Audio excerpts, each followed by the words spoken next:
নমস্কাৰ। প্ৰথমতে আপোনালোকক যিসকল সাংবাদিক বন্ধু আহিছে তেওঁলোকক ধন্যবাদ জ্ঞাপন কৰিছোঁ আমাৰ ইয়াত সমাবেশত উপস্থিত হোৱাৰ কাৰণে।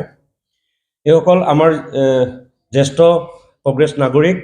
তেখেত হৈছে আমাৰ ৰূপহী ব্লক কংগ্ৰেছৰ সাধাৰণ সম্পাদক আৰু তেখেত হৈছে আমাৰ গটঙা গাঁও পঞ্চায়তৰ প্ৰাক্তন কংগ্ৰেছৰ সভাপতি আৰু লগতে জিলা সদস্য আছিল। আৰু মই হৈছোঁ মোৰ গটঙা গাঁও পঞ্চায়তৰ আঞ্চলিক সদস্যাৰ মই স্বামী আৰু লগতে নগাঁও জিলাৰ মই এজন মেম্বাৰ আৰু তেখেত হৈছে প্ৰাক্তন তেখেতে মণ্ডল প্ৰেচিডেণ্ট আছিল ৰূপহীৰ। আমি সকলোৱে আজি বহুত দুখত আমি আজি প্ৰেছ মিট দিবলৈ বাধ্য হৈছোঁ যে আমি বহুত নিষ্ঠাৰে আৰু সততাৰে আজি বহু বছৰৰ পৰাই আমি কংগ্ৰেছৰ কাৰণে কাম কৰি আহিছিলোঁ আৰু ৰাইজৰ প্ৰতি সেৱা আগবঢ়াইছিলোঁ। কিন্তু আজি বহুত দুখ পাইছোঁ আমি যিসকল সততাৰে কাম কৰাৰ পিছতো যিহেতু আমাৰ যিসকল দলীয় নেতৃত্ব আছে তেওঁলোকে আমাৰ লগত যোগাযোগ ব্যাহত কৰিছে। তেওঁলোকে আমি ইমানকৈ সততাৰে কাম কৰাৰ পিছতো তেওঁলোকে আমাক যিসকল অৱহেলিত কৰাৰ কাৰণে আমি বহুত দুখ পোৱাৰ পিছত এতিয়া আমি এটা সিদ্ধান্তত উপনীত হৈছোঁ যে আমি যিসকল বিষয়বাবত আছোঁ আমি বিষয়বাববোৰ আজিৰ পৰা কংগ্ৰেছ দলৰ যিখিনি বিষয়বাব আমাৰ সকলোৰে আছে আমি আজিৰ পৰা ত্যাগ কৰিছোঁ আৰু কংগ্ৰেছৰ সদস্য পদৰ পৰাও আমি ত্যাগ কৰাৰ আজি আমি সিদ্ধান্ত ল'লোঁ। আৰু এই যিখিনি আমি আজি সিদ্ধান্ত লৈছোঁ আমি পৰৱৰ্তী সময়ত আমি গোটেই সংশ্লিষ্ট বিষয়ববীয়ালৈ আমি প্ৰেৰণ কৰিম আৰু আপোনালোকৰ থ্ৰু দি আমি আজি অৱগত কৰাম বুলি আজি এই সমাৱেশখন আমি আয়োজন কৰিছোঁ।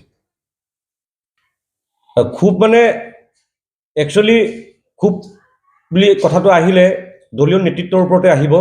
গতিকে আমি দলীয় নেতৃত্বৰ এটা ডিচিপ্লিনৰ মাজত আমি কামবোৰ আগবঢ়াওঁ। গতিকে তেখেতসকলৰ কিছুমান বিশৃংখলতা এই আমাৰ খুব বুলি আমি ক'ব লাগিব।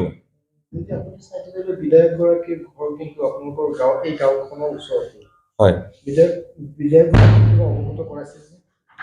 তেখেতক অৱগত কৰা মানে কি আমি যিখিনি তেখেতৰ ডাইৰেক্টলি আমি কোনো ইনষ্ট্ৰাকশ্যন পোৱা নাই, তথাপিও এজন আমি সততাৰ নিষ্ঠাৰে কাম কৰা এজন কংগ্ৰেছ কৰ্মী হিচাপে আমি কামবোৰ কৰি গৈছিলোঁ। আৰু সৌহিদিনাখন যিখিনি ভাৰত জোৰ যিটো যাত্ৰা ন্যায় যাত্ৰা তাতো আমি বহুত কষ্ট কৰিছিলোঁ, কিন্তু যিখিনি আমি তাৰ সন্মান আমি পাব লাগিছিল সেইখিনি আমি নাপালোঁ।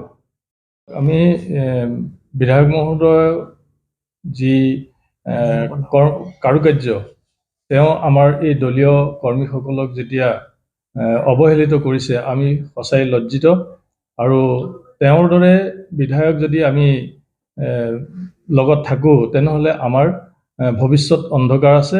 আৰু সেয়ে আজি আমাৰ সমূহ ৰূপহী ব্লক কংগ্ৰেছৰ বিষয়ববীয়াসকল লগতে আমাৰ মণ্ডল আমি সকলোৱে একেলগে আজি কংগ্ৰেছ ত্যাগ কৰিছোঁ।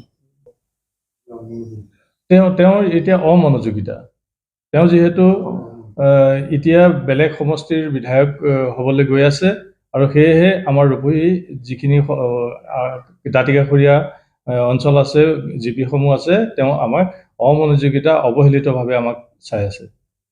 সেয়েহে আমি এই কংগ্ৰেছ দল ত্যাগ কৰিবলৈ আগবাঢ়ি আহিছোঁ। আমাৰ বিধায়ক আছিলে নুৰুল হুদা।